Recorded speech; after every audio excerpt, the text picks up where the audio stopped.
chers frères et sœurs, chers téléspectateurs de Lumen Christ TV, je suis tout heureux de vous retrouver pour un nouveau numéro de 1001 découvertes sur la Vierge Marie. Cette émission, comme vous le savez, nous permet d'entrer dans le cœur de Marie pour mieux comprendre le nôtre, là où la foi se mêle parfois à la douleur, aux choix difficiles et au déchirement intérieur. Aujourd'hui, je partage avec vous une question très vraie posée par Mao Tondi du diocèse d'Abomey. Écoutons Mao Tondi attentivement. Mon père, le cœur de Marie a-t-il été parfois déchiré entre la volonté de Dieu et son instinct de mère? Merci à toi, Mao Tondi. Ta question aborde un point extrêmement délicat de la foi chrétienne. Je vais la reformuler à ma manière pour lui donner un peu de clarté, mais aussi un peu de possibilité de réponse. Et voici la reformulation. Peut-on aimer Dieu et souffrir en même temps à cause de ce qu'il demande? En l'appliquant à Marie, on peut se demander si Marie a connu ce combat intérieur que vivent tant de parents et tant de croyants aujourd'hui. Et puis la réponse est oui, Mao Tondi. Et elle est bouleversante, cette réponse, pour toi comme pour moi. Demandons-nous d'abord pourquoi cette question nous rejoint sans détour. Beaucoup de chrétiens imaginent Marie comme une femme sans conflit intérieur, sans lutte, sans déchirement, comme si la foi supprimait l'instinct maternel. Or, la foi chrétienne ne détruit pas l'humanité en nous. Elle la traverse, elle la purifie, elle l'élève. Et Marie n'est pas une mère froide ou distante. Elle est une vraie mère. Elle aime Jésus avec un cœur de chair. Et précisément pour cela, la volonté de Dieu n'a pas toujours été facile à vivre pour elle. Je vais en donner les raisons très succinctement. Tu vois, dès l'Annonciation, un premier tiraillement apparaît. Marie dit oui à Dieu, mais ce n'est pas abstrait. Il engage son corps. Ce oui engage sa réputation, sa sécurité et son avenir. Et plus tard aussi, ce oui engage la vie de son enfant. Dire oui à Dieu pour Marie, c'est accepter qu'un jour, son enfant ne lui appartiendra pas totalement. Une mère qui aime pressent déjà la souffrance. Dans la vie ordinaire, c'est comme une maman qui accepte que son enfant parte étudier loin ou qui s'engage dans une voie risquée mais juste. Le cœur dit, protège-le. Mais la foi dit, fais confiance. Le deuxième moment du déchirement intérieur de Marie, c'est lorsque Jésus a 12 ans.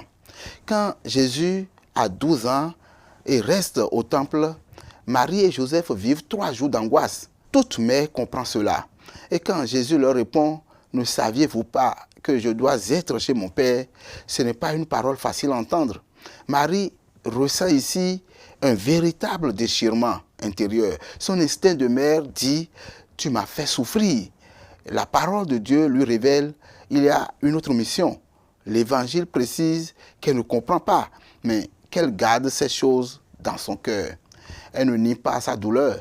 Elle la confie à Dieu. C'est une leçon immense. La sainteté ne consiste pas à ne rien ressentir, mais à offrir ce que l'on ressent. Le troisième moment de cette tension intérieure, de ce déchirement, c'est pendant la vie publique de Jésus. Quand Jésus commence sa mission, Marie n'est plus au centre. Elle entend des paroles exigeantes. « Qui est ma mère ?» Celui qui fait la volonté de mon Père. Ces paroles peuvent blesser une mère. Mais Marie comprend progressivement que l'amour maternel doit se transformer.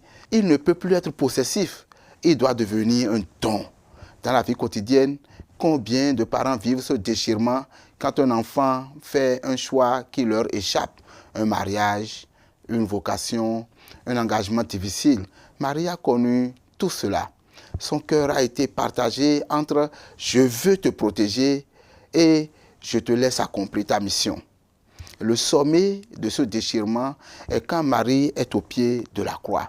C'est là que la question de Mao Tondi atteint son sommet. Au pied de la croix, l'instinct maternel crie « sauve-le, descends-le, fais quelque chose, Dieu saint ».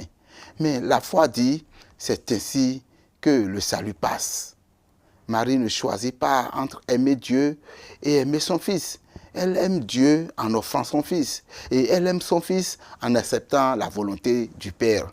Son cœur est transpercé comme l'avait annoncé Siméon. Dans la vie ordinaire, c'est la mère qui accompagne son enfant gravement malade. Le conjoint qui respecte un choix douloureux mais juste. Le parent qui accepte une vocation sacerdotale ou missionnaire. Le cœur est déchiré, mais l'amour devient plus grand.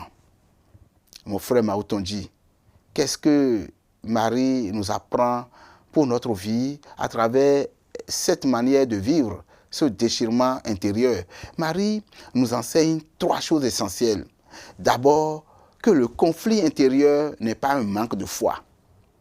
Ensuite, que l'amour vrai accepte parfois de souffrir pour rester fidèle. Et enfin, que Dieu n'écrase jamais le cœur humain, mais il élargit. Si aujourd'hui ton cœur est partagé entre ce que tu ressens et ce que tu crois juste devant Dieu, Marie te comprend. Elle te dit, tu peux apporter ce combat à Dieu. Je l'ai vécu moi-même. Maoutondi, oui, le cœur de Marie a été déchiré. Déchiré, mais jamais fermé. Blessé, mais toujours confiant. Transpercé, mais offert.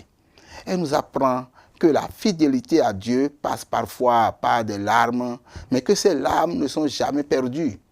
Merci à Marie de nous donner une si belle leçon. Et avec elle, prions. Vierge Marie, toi dont le cœur a été partagé entre l'amour maternel et la volonté de Dieu, viens consoler tous les cœurs déchirés. Apprends-nous à aimer sans fuir et à croire quand bien même cela fait mal. Amen. Que le Seigneur vous bénisse, qu'il guérisse les déchirements de votre cœur et que la Vierge Marie vous accompagne dans les choix difficiles de votre vie. Au nom du Père et du Fils et du Saint-Esprit. Amen. Et chers téléspectateurs, merci pour votre fidélité. Je vous donne un prochain rendez-vous ici même sur Lumen Christ TV, votre télévision de préférence, pour un nouveau numéro et une nouvelle découverte sur la Vierge Marie. À très bientôt et que Dieu vous bénisse.